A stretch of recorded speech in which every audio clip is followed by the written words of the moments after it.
Olá a todos, bem-vindos. Eu sou o explicador e no vídeo de hoje vamos deduzir a regra da derivada da função inversa. Ou seja, o nosso objetivo neste vídeo vai ser: temos uma determinada função f de x e vamos tentar obter a derivada não desta função, mas da sua função inversa, admitindo que esta função é invertível, nem que seja numa determinada restrição do seu domínio, sem ter necessariamente de determinar qual é a expressão da função inversa. Então vamos lá a isso. Vamos fazer a derivada de f' de x num determinado ponto x0 e vamos fazer aqui manobrar a nossa expressão de forma a obter uma coisa que nos faça sentido em termos de derivada da função inversa. E para esse efeito nós vamos utilizar a derivada de função num ponto, mas nós vamos utilizar aquela definição alternativa, quando x tende para x0 de f de x menos f de x0 sobre x menos x0, porque para este efeito é mais prático. E fica então. E a nossa demonstração vai ser muito rápida e vamos basicamente fazer aqui pequenos truques algébricos e algumas mudanças de variável. E a primeira mudança de variável que nós vamos fazer é a seguinte. Nós vamos mudar a nossa variável de f de x, vou passar a chamar y. No caso, f de x0 vai passar a ser designado como y0. Então, nosso novo limite fica limite, quando x tende para x0 de simplesmente y menos y0 sobre o x menos x0, já lá estava. Agora, propriedades das frações. Uma fração qualquer a sobre b é a mesma coisa fazer o inverso e depois trocar o numerador com o denominador. Portanto, 1 sobre b sobre a.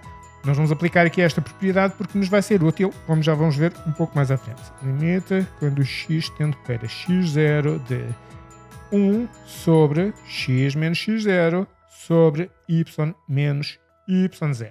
E agora, propriedades dos limites. Isto é o limite deste quociente do 1 por esta outra expressão toda. Então vamos fazer o limite quando x tende para x0 de 1, que é apenas 1, porque é o limite de uma constante, portanto fica apenas 1, a dividir o limite quando x tende para x0 de tudo isto. Agora reparem que na nossa expressão original, no nosso limite original, nós tínhamos x a tender para x0, ou seja, quando esta parte aqui do denominador vai aproximar-se desta. Isto depois vai dar 0, então lá em cima também vai dar 0, portanto vai dar 0 sobre 0, como é natural. Portanto, nós temos isto aqui. Será que nós também conseguimos obter esse resultado aqui? Ou seja, fazer substituir por limite quando y tende para y0 para ficar formalmente idêntico àquilo que nós temos aqui? E a resposta é sim, aparentemente isso é possível. Porque na nossa função qualquer f, função qualquer assim, nós temos que pelo menos presumir que a função f é contínua na vizinhança de x0. Portanto, em x0. x0 aqui qualquer, isto aqui vai ser o nosso f de x0, mas nós estamos a chamar f de x0 y0. Isto vai ser o nosso y0.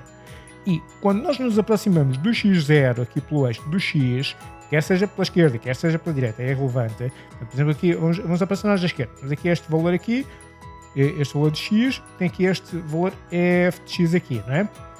Quando nós nos aproximamos do x0, nós estamos a verificar, seja qual for o gráfico da função, que portanto, as imagens destes vários pontos aqui vão começar a aproximar-se de y0. Se eu me aproximar pela direita, eu tenho aqui esta imagenzinha aqui, não é? Mas depois aproximo do x0 e aqui também se vai aproximar do y0 e aproxima-se do y0, aproxima-se do y0 cada vez mais. Portanto, ou seja, quando o x tende para x0, nós também verificamos, portanto, devido a continuidades, não é, que y também tende para y0. Então eu posso fazer essa substituição aqui e é exatamente isso que eu vou fazer.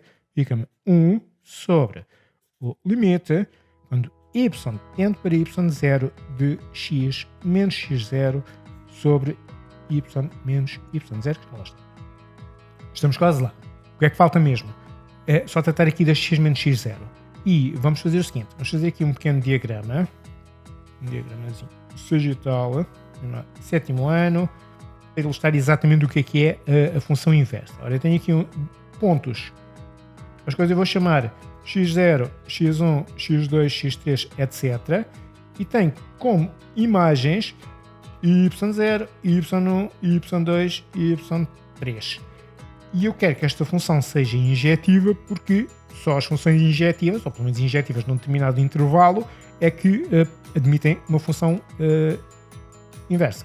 Então, x0 para y0, x1 para y1, x2 para y2, x3 para y3. Eu vou chamar isto a minha função f. O que é a minha função inversa? A função inversa desta função f é uma função que faz corresponder este y0 ao x0, o y1 ao x1, o y2 ao x2, o y3 ao x3, etc, etc. Isto vai ser o nosso f menos 1. Ora, tudo isto para quê? Só para nós chegarmos à conclusão que nós podemos ter mais uma mudança de variável, ou seja, este x e este x0, por exemplo, x0.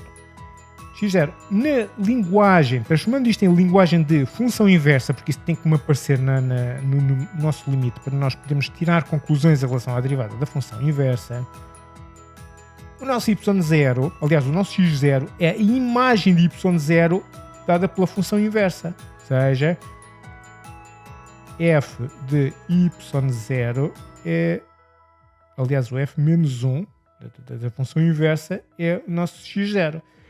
E, portanto, o f de y1 vai ser o x1, o f de y2 vai ser x2, por aí adiante. Ou seja, em geral, o f menos 1 de y vai ser simplesmente um determinado x genérico aqui deste nosso domínio, que agora vai ser o nosso conta-domínio nesta nova função. Então, vamos substituir.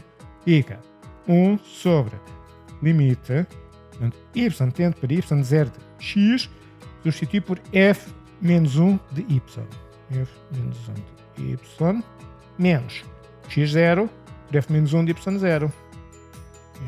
y0 sobre, e aqui não muda nada, y menos y0. Ok.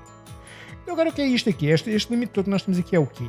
Bom, olhando novamente para a definição, é basicamente a mesma coisa, só que em vez de termos a derivada de uma função f, temos a derivada de uma função f menos 1, portanto uma função inversa. Em vez da nossa variável ser uma variável x, agora aqui é a variável y. O que é isto aqui? É a derivada da função f menos 1 no ponto y0. Em vez de ser aqui no ponto x0, aqui no ponto y0. Y tende para y0, em vez de ser ponto x tende para x0.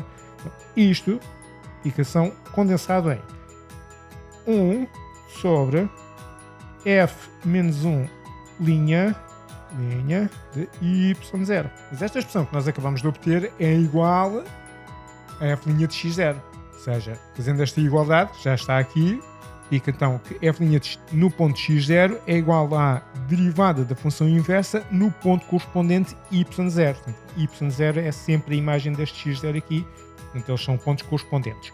Portanto, de uma forma genérica, passando este f menos 1 de y0 aqui para o primeiro membro e o f' de x0 para o segundo, mas então aqui com esta expressão que define a derivada da função inversa num determinado ponto, sem ter necessariamente, portanto é a vantagem precisamente desta regra, é não ter de determinar a função inversa para ir buscar, portanto isto às custas da função original, uma derivada num determinado ponto, ou mais genericamente também posso indicar que f menos 1 linha é igual a 1 sobre f linha, portanto, ou com u, portanto u menos 1 linha é igual a 1 sobre u, atenção, linha, atenção que estas notações aqui são um bocado abusivas no sentido em que são em pontos diferentes, nos pontos que estão relacionados de alguma maneira, mas estão em pontos diferentes, ou então também na linguagem de Leibniz, que dizer que dy dx é a mesma coisa que ter o inverso de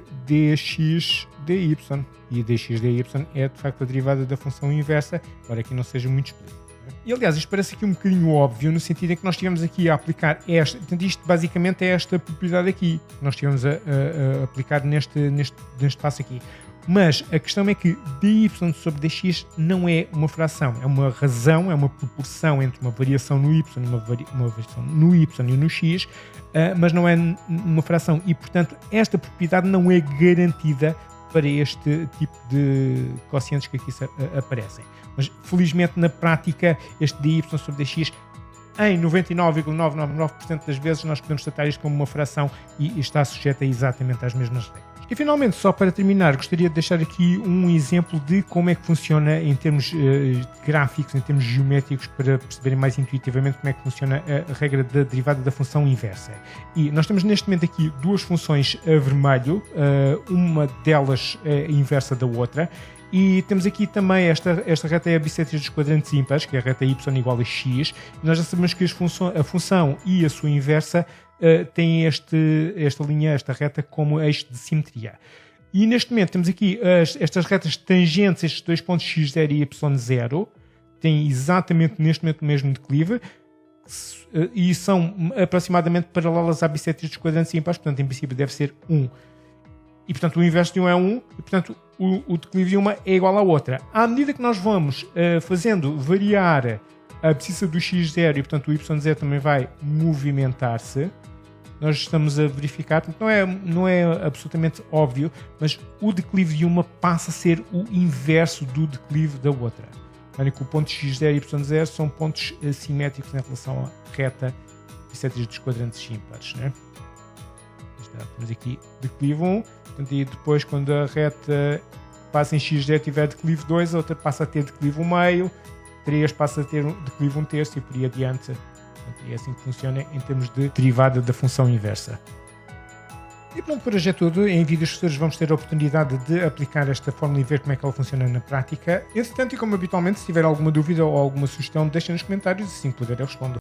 E já agora, se quiserem ajudar os vossos colegas a encontrar mais facilmente o meu canal, subscrevam, deixem um like no vídeo. E se precisarem de explicações, lá embaixo na descrição tem um link para o meu site.